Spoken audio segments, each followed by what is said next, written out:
Hi, welcome to this part of my review featuring Beyond Darkness and Madness.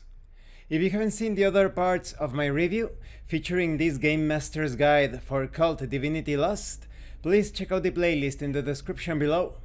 This time we are going to continue with the other elements of the horror spiral. We start with the principles.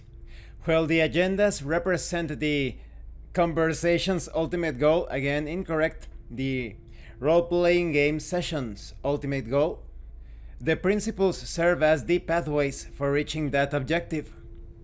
They serve as guidelines for employing game master moves and maintaining the conversation.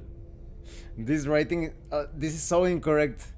And maintaining the roleplay's natural progression from scene to scene. 3 principles need the game master's utmost attention throughout each session, as they inherently connect the players to the session, to the fiction, not the conversation. These are: address the characters, not the players. Please put emphasis on this. Author of Kult Divinity Lost, address the characters, not the players. This is not a conversation between the game master and the players. You have just written about this here. Address the characters, not the players. And here it says, ask questions and build on the answers. Oh no. For those of you that do not know how to roleplay a Powered by the Apocalypse RPG, please check out the link in the description of this video that tells you how to actually roleplay without having a conversation. It also says here, be a fan of the player characters, of course. They also tell you how to encourage fantastical realism, inspire uncertainties in your descriptions, and how to take a look at things through the world lenses. How the game master should think beyond the scene from time to time, and establish the narrative elements before revealing their true significance in the fiction.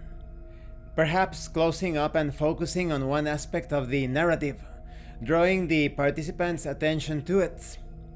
Here it says, drawing the audience's attention to it.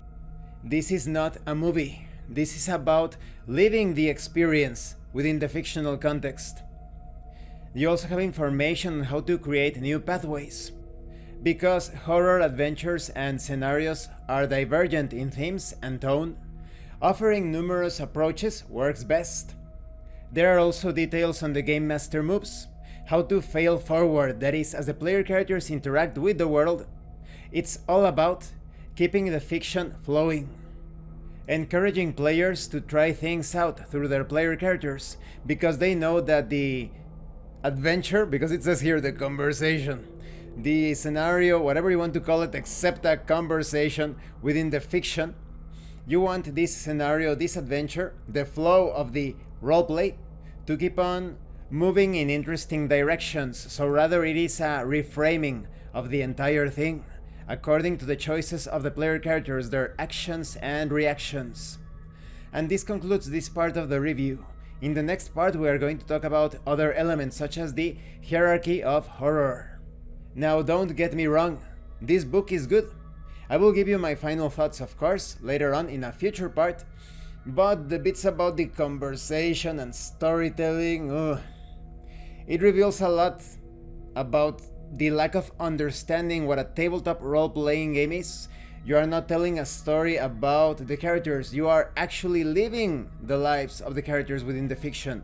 And you are not having a conversation. There is no conversation between the players and the game master, because the players are participating as player characters, and the game master does not exist in the fiction. You must put emphasis on this. If you don't understand this, please check out my actual plays in the actual plays section in the description, as well as my video on how to roleplay in a Powered by the Apocalypse RPG. Thank you for watching this part of the review, and thank you for your likes and your comments. If you have any questions or comments, please let me know. And thank you so much to those of you that are going the extra mile to support the channel.